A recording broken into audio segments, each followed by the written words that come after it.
কিভাবে পরমেশ্বর ভগবান শ্রীকৃষ্ণ রাজস্ব যজ্ঞে অগ্রপূজার সম্মান গ্রহণ করছিলেন এবং কিভাবে তিনি শিশুপালকে বধ করেছিলেন তা এখন আমরা শ্রবণ করব। পরমেশ্বর ভগবান শ্রীকৃষ্ণের মহিমা কীর্তন করার পর মহারাজ যুধিষ্ঠির, ভরদ্বাজ, গৌতম ও বৈশিষ্ট্যের মতো উপযুক্ত গুণসম্পন্ন ব্রাহ্মণগণকে রাজস্ব যজ্ঞের পুরোহিত রূপে নির্বাচিত করলেন। অতঃপর চতুর্বর্ণের সকল শ্রেষ্ঠ অতিথিগণও যজ্ঞের অনুষ্ঠান দর্শন করার জন্য আগমন করলেন। যজ্ঞ শুরু হলে অগ্রপূজার আচার সম্পাদনের জন্য কে এই সম্মান গ্রহণ করবেন সেই সিদ্ধান্ত গ্রহণের জন্য সমাবেত সদস্যদের আহ্বান জানানো হলো। সহদেব বললেন, পরমেশ্বর ভগবান শ্রীকৃষ্ণ নিঃসন্দেহে শ্রেষ্ঠ ব্যক্তি, কারণ তিনি স্বয়ং বৈদিক যজ্ঞে পূজিত সকল বিগ্রহের মূল স্বরূপ। হৃদয়ে পরমাত্মা রূপে তার ভূমিকায় তিনি ব্রহ্মাণ্ডের সকলের জন্য নির্দিষ্ট ধরনের কর্মযুক্ত হওয়ার আয়োজন করেন এবং তার কৃপার দ্বারা কেবলমাত্র মনুষ্যগণেই বিভিন্ন ধরনের পুণ্যকর্মের অনুষ্ঠান করে তার কল্যাণকর ফল গ্রহণের সমর্থ হতে পারে। যেই তাকে পূজা করে সে সকল জীবেরই পূজা করে, তাই নিশ্চিত রূপে ভগবান কৃষ্ণেরই অগ্র পূজা হওয়া উচিত। সবার প্রায় সকলেই সহদেবের প্রস্তাবে সম্মত হলেন এবং উচ্চস্বরে তাকে অভিনন্দন করলেন। তাই রাজা যুধিষ্ঠির আনন্দের সঙ্গে শ্রীকৃষ্ণকে পূজা করলেন। তার পাদোদয় ধৌত করার পর রাজা সেই জল গ্রহণ করলেন এবং তার নিজের মাথায় ছিটিয়ে দিলেন এবং তার পত্নীগণ, কনিষ্ঠ ভ্রাতাগণ, আত্মীয়বর্গে তাদের মাথায় জল সিঞ্চন করলেন। তখন প্রত্যেকে জয় হোক ধ্বনি দিলেন এবং শ্রীকৃষ্ণকে প্রণাম নিবেদন করার পরে আকাশ থেকে পুষ্প বর্ষণ হতে লাগল। কিন্তু শিশুপাল শ্রীকৃষ্ণের এই পূজা ও মহিমা কীর্তন সহ্য করতে পারলেন না। সে তার আসন থেকে উঠে শ্রীকৃষ্ণকে অগ্র পূজা করার জন্য বয়স্ক জ্ঞানীগণকে কঠোরভাবে ভর্ৎসনা করলেন। সে বলল, এই কৃষ্ণ বৈদিক, সামাজিক ও পারমার্থিক পরম্পরায় পন্থা ও সম্ভ্রান্ত পরিবারের সমাজের বহির্ভূত। সে ধর্মের কোনো নীতি অনুসরণ করে না এবং তার কোনো ভালো গুণ নেই। শিশুপাল এইভাবে তাকে ক্রমাগত নিন্দা করতে থাকল। কিন্তু পরমেশ্বর ভগবান শ্রীকৃষ্ণ মৌন রইলেন। কিন্তু সবার অনেকেই সদস্যই তাদের কর্ণকে আচ্ছাদিত করলেন এবং দ্রুত সভা ত্যাগ করলেন। আর তখন পাণ্ডব ভ্রাতাগণ তাদের অস্ত্র উদ্ধাত করে শিশুপালকে হত্যার জন্য প্রস্তুত হয়েছিলেন, কিন্তু পরমেশ্বর ভগবান শ্রীকৃষ্ণ তাদের নিবারিত করলেন। পরবর্তীতে অপরাধীর শিরচ্ছেদ করার জন্য পরমেশ্বর ভগবান শ্রীকৃষ্ণ সুদর্শন চক্রকে আহ্বান করলেন এবং সুদর্শন চক্রকে ব্যবহার করলেন। ঠিক সেই মুহূর্তে এক আলোক রশ্মি শিশুপালের মৃতদেহ থেকে বেরিয়ে শ্রীকৃষ্ণের চিন্ময় দেহে প্রবেশ করল। 3 জন্ম ভগবানের শত্রুরূপে জীবনযাপন করার পর শিশুপাল এখন নিরন্তর তার চিন্তা করার জন্য তার মধ্যে মিশে গিয়ে সাযুজ্য মুক্তি লাভ করলেন। জয় পরমেশ্বর ভগবান শ্রীকৃষ্ণ কি জয়। মহারাজ যুধিষ্ঠির তখন সবার মাননীয় অতিথি ও পুরোহিতদের প্রচুর উপহার প্রদান করলেন এবং অবশেষে তিনি প্রায়শ্চিত্ত হোম নামক শুদ্ধি আহুতি সম্প্রদান করলেন, যা যজ্ঞকালীন ভ্রান্তি সমূহকে খণ্ডন করে। যুধিষ্ঠিরের রাজস্ব যজ্ঞ সম্পূর্ণ হলে ভগবান শ্রীকৃষ্ণ রাজার কাছ থেকে বিদায় গ্রহণ করে তার পত্নী ও মন্ত্রী সহ দ্বারকার উদ্দেশ্যে যাত্রা করলেন। কিভাবে পরমেশ্বর ভগবান শ্রীকৃষ্ণ রাজস্ব যজ্ঞে অগ্রপূজার সম্মান গ্রহণ করছিলেন এবং কিভাবে তিনি শিশুপালকে বধ করেছিলেন তা এখন আমরা শ্রবণ করব।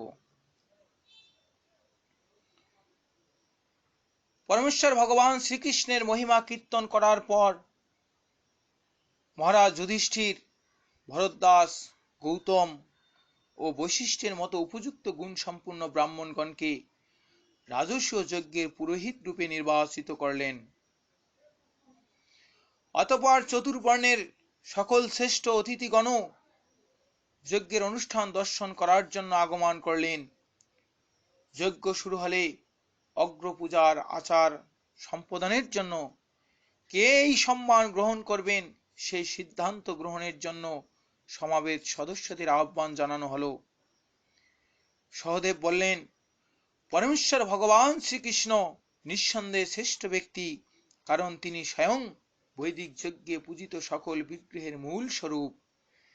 হৃদয়ে পরমাত্মা রূপে তার ভূমিকায় তিনি ব্রহ্মাণ্ডের সকলের জন্য নির্দিষ্ট ধরনের কর্মযুক্ত হওয়ার আয়োজন করেন এবং তার কৃপার দ্বারা কেবলমাত্র মনুষ্যগণেই বিভিন্ন ধরনের পুণ্যকর্মের অনুষ্ঠান করে তার কল্যাণকর ফল গ্রহণের সমর্থ হতে পারে। যেই তাকে পূজা করে সে সকল জীবেরই পূজা করে, তাই নিশ্চিত রূপে ভগবান কৃষ্ণেরই অগ্র পূজা হওয়া উচিত। সবার প্রায় সকলেই সহদেবের প্রস্তাবে সম্মত হলেন এবং উচ্চস্বরে তাকে অভিনন্দন করলেন। তাই রাজা যুধিষ্ঠির আনন্দের সঙ্গে শ্রীকৃষ্ণকে পূজা করলেন। তার পাদোদয় ধৌত করার পর রাজা সেই জল গ্রহণ করলেন এবং তার নিজের মাথায় ছিটিয়ে দিলেন এবং তার পত্নীগণ, কনিষ্ঠ ভ্রাতাগণ, আত্মীয়বর্গে তাদের মাথায় জল সিঞ্চন করলেন। তখন প্রত্যেকে জয় হোক ধ্বনি দিলেন এবং শ্রীকৃষ্ণকে প্রণাম নিবেদন করার পরে আকাশ থেকে পুষ্প বর্ষণ হতে লাগলো। কিন্তু শিশুপাল শ্রীকৃষ্ণের এই পূজা ও মহিমা কীর্তন সহ্য করতে পারলেন না। সে তার আসন থেকে উঠে শ্রীকৃষ্ণকে অগ্র পূজা করার জন্য বয়স্ক জ্ঞানীগণকে কঠোরভাবে ভর্ৎসনা করলেন। সে বলল, এই কৃষ্ণ বৈদিক, সামাজিক ও পারমার্থিক পরম্পরায় পন্থা ও সম্ভ্রান্ত পরিবারের সমাজের বহির্ভূত। সে ধর্মের কোনো নীতি অনুসরণ করে না এবং তার কোনো ভালো গুণ নেই। শিশুপাল এইভাবে তাকে ক্রমাগত নিন্দা করতে থাকলো। কিন্তু পরমেশ্বর ভগবান শ্রীকৃষ্ণ মৌন রইলেন। কিন্তু সবার অনেকেই সদস্যই তাদের কর্ণকে আচ্ছাদিত করলেন এবং দ্রুত সভা ত্যাগ করলেন। আর তখন পাণ্ডব ভ্রাতাগণ তাদের অস্ত্র উদ্ধাত করে শিশুপালকে হত্যার জন্য প্রস্তুত হয়েছিলেন, কিন্তু পরমেশ্বর ভগবান শ্রীকৃষ্ণ তাদের নিবারিত করলেন। পরবর্তীতে অপরাধীর শিরচ্ছেদ করার জন্য পরমেশ্বর ভগবান শ্রীকৃষ্ণ সুদর্শন চক্রকে আহ্বান করলেন এবং সুদর্শন চক্রকে ব্যবহার করলেন। ঠিক সেই মুহূর্তে এক আলোক রশ্মি শিশুপালের মৃতদেহ থেকে বেরিয়ে শ্রীকৃষ্ণের চিন্ময় দেহে প্রবেশ করল।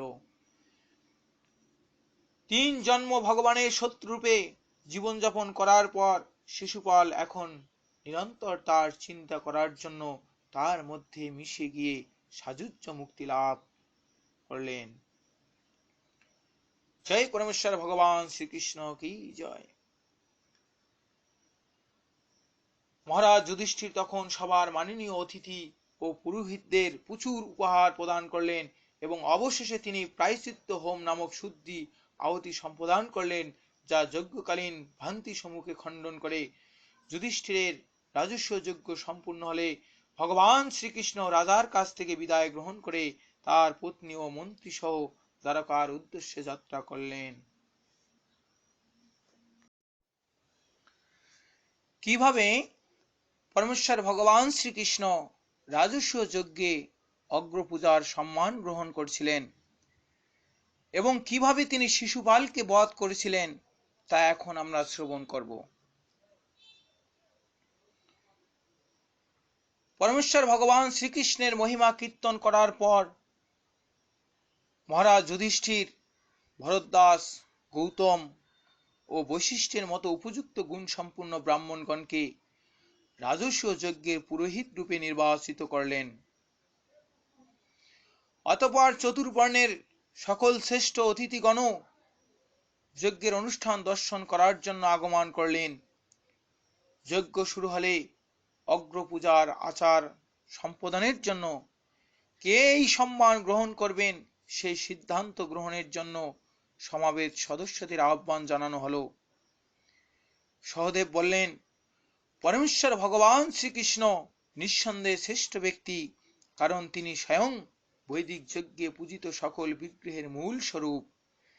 হৃদয়ে পরমাত্মা রূপে তার ভূমিকায় তিনি ব্রহ্মাণ্ডের সকলের জন্য নির্দিষ্ট ধরনের কর্মযুক্ত হওয়ার আয়োজন করেন এবং তার কৃপার দ্বারা কেবলমাত্র মনুষ্যগণেই বিভিন্ন ধরনের পুণ্যকর্মের অনুষ্ঠান করে তার কল্যাণকর ফল গ্রহণের সমর্থ হতে পারে।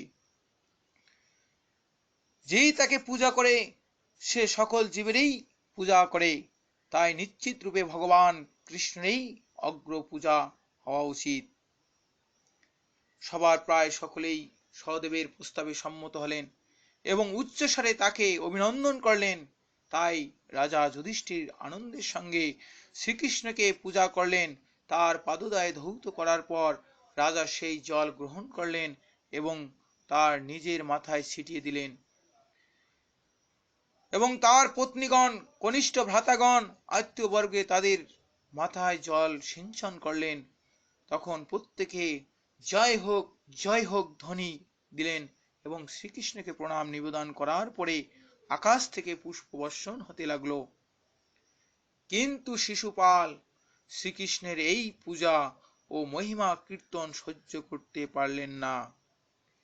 সে তার আসন থেকে উঠে শ্রীকৃষ্ণকে অগ্র পূজা করার জন্য বয়স্ক জ্ঞানীগণকে কঠোরভাবে ভর্ৎসনা করলেন।